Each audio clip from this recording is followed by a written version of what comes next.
Na ukitaka kuwakomesha wachawi wasikuumize katika mwili wako, na kupeni dawa zawadi hiyo. Kachukue jivu kwenye jiko. Jivu kwenye nini? Kwenye jiko. Jivu si mnalijua? Lile bomu lile, nyuklia tena.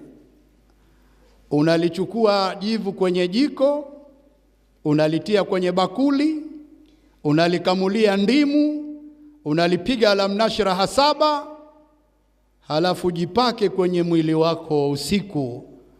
Atakayekuja ataungua kama makaa. Mmefahamiana?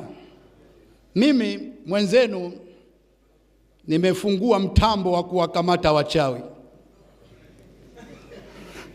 Huo mtambo huo nimeufungua.